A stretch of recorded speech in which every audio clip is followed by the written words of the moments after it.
नमस्कार छात्रों, BA second year और सब्जेक्ट आपका पॉलिटिकल साइंस यानी राजनीति विज्ञान। तो बीए सेकेंड ईयर में हमने इसके पहले भारतीय संविधान के निर्माण की प्रक्रिया और मौलिक अधिकारों को पढ़ा।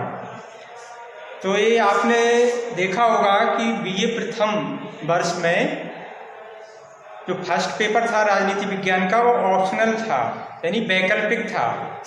तो शायद ये भी सेकेंड ईयर में भी फर्स्ट पेपर आपका वैकल्पिक हो सकता है। तो वैकल्पिक को ध्यान में रखते हुए हम जो आपके लेसन हो गए इनसे कुछ महत्वपूर्ण बिंदुओं को पढ़ रहे हैं। हाँ, तो आज हमको जो दो लेसनों में मौलिक अधिकार और संविधान निर्माण की प्रक्रिया के अंतर्गत जो मुख्य मुख्य बिंदु हमने पढ़े उन पे आज हम ध्यान देंगे।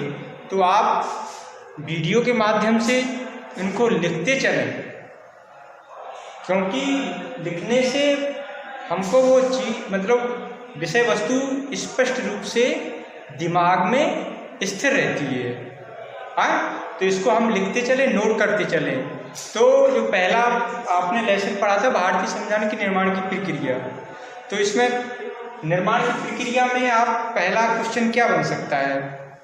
पहला जो ऑप्शन है, जैसे पूछा जाए कि भारतीय संविधान का निर्माण किस योजना के आधार पर हुआ है?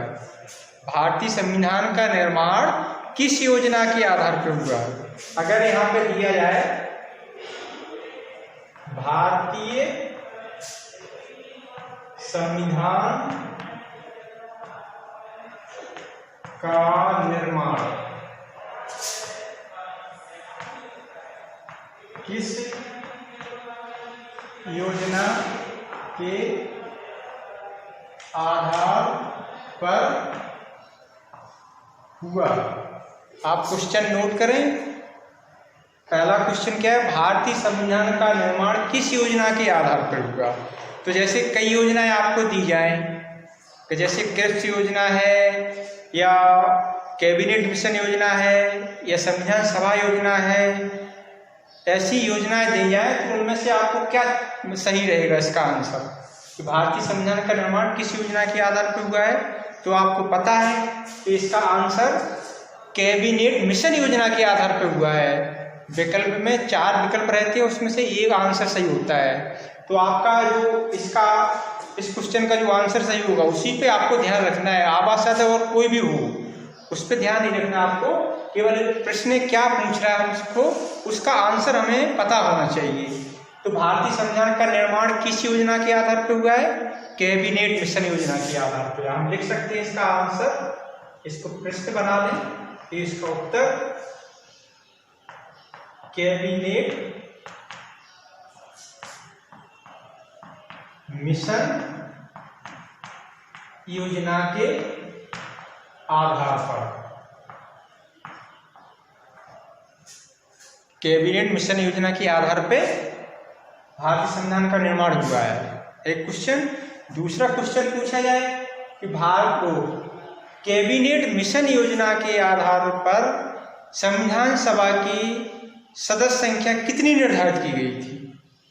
कैबिनेट मिशन योजना के आधार पर संविधान सभा की सदस्य संख्या कितनी निश्चित की गई थी? तो इस प्रश्न का आंसर क्या सही रहेगा? जैसे संख्या दे दी आपको 421, 345, 389 या 390, तो आपका आंसर सही होगा 389। क्या है? कैबिनेट मिशन योजना के आधार पर संविधान सभा की सदस्य संख्या कितनी निर्धारित की गई थी? 389। आप क्वेश्चन लिखते चले, हम बोल रहे हैं आप लिखते चले, इसको नोट करते चले। कैबिनेट मिशन योजना के आधार पर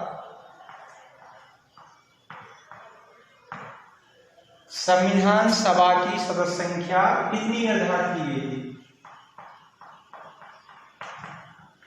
संविधान सभा की सदस्य संख्या सदस्य संख्या कितनी निर्धारित की गई? तो इसका आंसर हम लिख सकते हैं उत्तर में 389। कैबिनेट मिशन योजना के आधार पर जो संविधान सभा निश्चित निर्धारित की गई थी उसकी सदस्य संख्या कितनी है? 389 निर्धारित की गई थी। तो इसके बाद अगला क्वेश्चन नोट करें।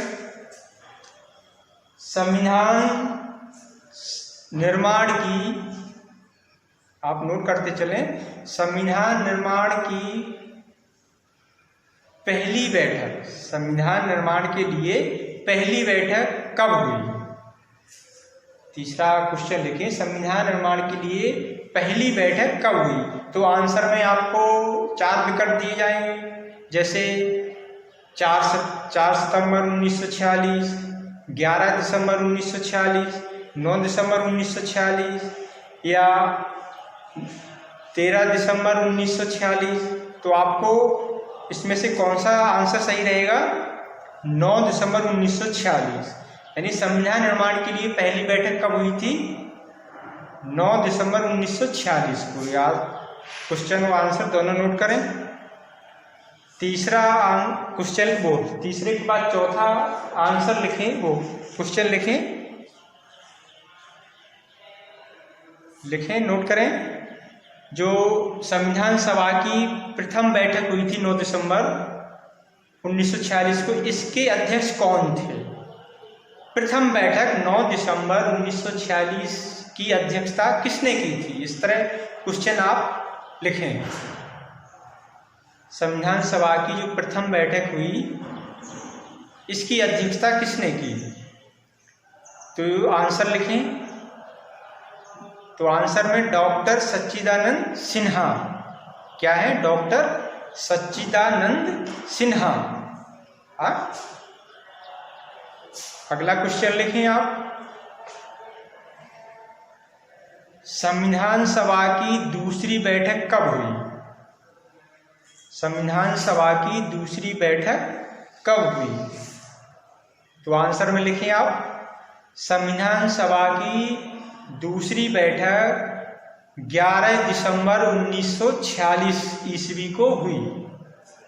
11 दिसंबर 1946 ईस्वी को हुई। अगला क्वेश्चन नोट करें।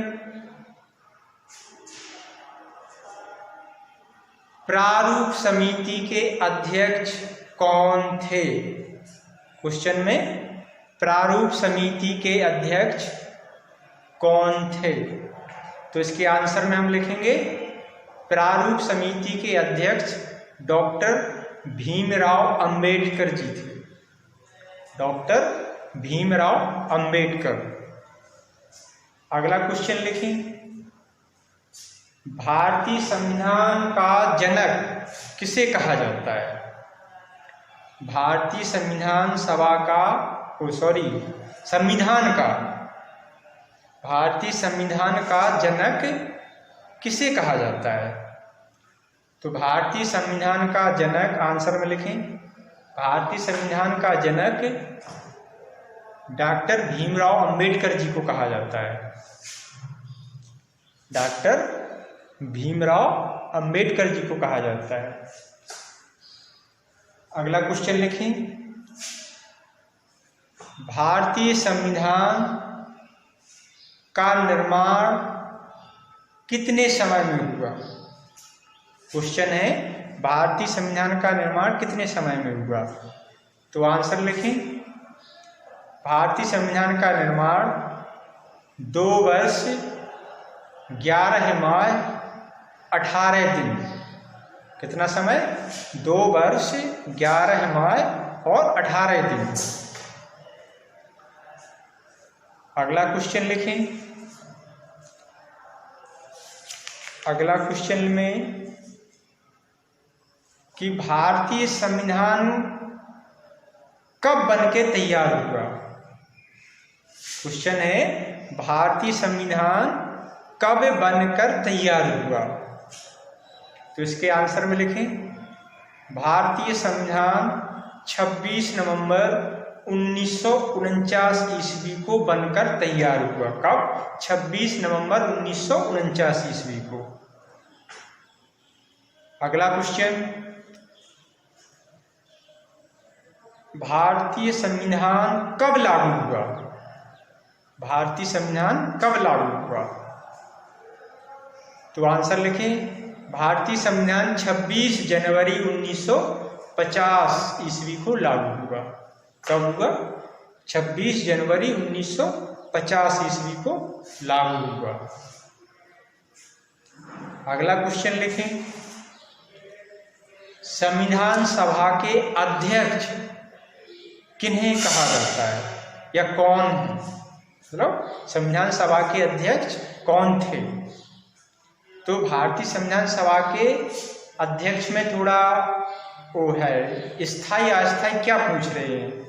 तो अगर स्पेशली पूछा जाए कि अस्थायी बताएं, तो जो संविधान सभा की पहली बैठक हुई थी डॉक्टर सच्चिदानंद सिन्हा की अध्यक्षता में, तो वो अस्थायी अध्यक्ष थे और अध्यक्ष के रूप में डॉक्टर राजेंद्र प्रसाद को माना जाता है। तो भारतीय संविधान सभा का अध्यक्ष डॉक्टर राजेंद्र प्रसाद जी। हाँ, इसके बाद अगला क्वेश्चन लिखें। अगले क्वेश्चन में जैसे पूछा जाए कि भारतीय संविधान में मौलिक अधिकारों का उल्लेख किस भाग में किया गया है? क्वेश्चन लिखें, भारतीय संविधान में मौलिक अधिकारों का उल्लेख किस भाग में किया गया? तो आंसर लिखें, भारतीय संविधान में मौलिक अधिकारों का उल्लेख भाग 3 में किया गया। कहाँ पे किया गया? भाग 3 में। अगला क्वेश्चन लिखें, स्वतंत्रता का अधिकार किस अनुच्छेद द्वारा प्रदान किया गया है? स्वतंत्रता का अधिकार किस अनुच्छेद द्वारा प्रदान किया गया है? तो आंसर में लिखें, स्वतंत्रता का अधिकार अनुच्छेद 19 के द्वारा प्राप्त किया गया है। किसके द्वारा प्रदान किया गया? अनुच्छेद 19 के द्वारा। वैसे स्वतंत्रता का अधिकार जो अधिकार है अनुच्छेद 19 से 22 तक है उसके उल्लेख, लेकिन अधिकतर अनुच्छेद 19 को माना जाता है। इसके बाद अगला लिखिए, अगला क्वेश्चन लिखिए, संपत्ति के मौलिक अधिकार को कब कानूनी अधिकार बना दिया गया? संपत्ति के अधिकार को कब कानूनी अधिकार बना दिया गया? तो आंसर लिखें, संपत्ति के मौलिक अधिकार को सन 1978 ईस्वी में 44वें संशोधन द्वारा कानूनी अधिकार बना दिया गया। कब? 1978 ईस्वी में और 44वां संविधान संशोधन द्वारा इसको वैधानिक या कानूनी अधिकार बना दिया गया। अगला क्वेश्चन लिखें, विधि के समक्ष समानता किस अनुच्छेद द्वारा प्रदान की गई है? विधि के समक्ष समानता किस अनुच्छेद के द्वारा प्रदान की गई है? तो विधि, आंसर लिखें, विधि की समानता अनुच्छेद 14 के द्वारा प्रदान की गई है। अनुच्छेद 14 के द्वारा प्रदान की गई है। अगला क्वेश्चन लिखें, भारतीय संविधान कैसा है? क्वेश्चन में पूछा जाए कि भारतीय संविधान कैसा है, उसमें ऑप्शन आपको दिए जाएं, लचीला है, आ में लचीला, बा में कठोर है, सा में लचीला कठोर, दोनों दिए जाएं, और तीसरा दिया जाए उसमें संशोधन नहीं किया जाता, मतलब चौथा में संशोधन नहीं किए जाए। तो आंसर कौन सा सही होगा इसका? इसका आंसर होगा सा वाला, कठोर और लचीला दोनों है। भारतीय संविधान कैसा है? लचीला और कठोर है। तो इस तरह जो हमने आपको क्वेश्चन आंसर बोले, इनको दोहराएं और उनको नोट करें आप। हाँ, इसके बाद हम अगले वीडियो में भी ऐसे ही मुख्य क्वेश्चनों को हम नोट कराएंगे। नमस्कार।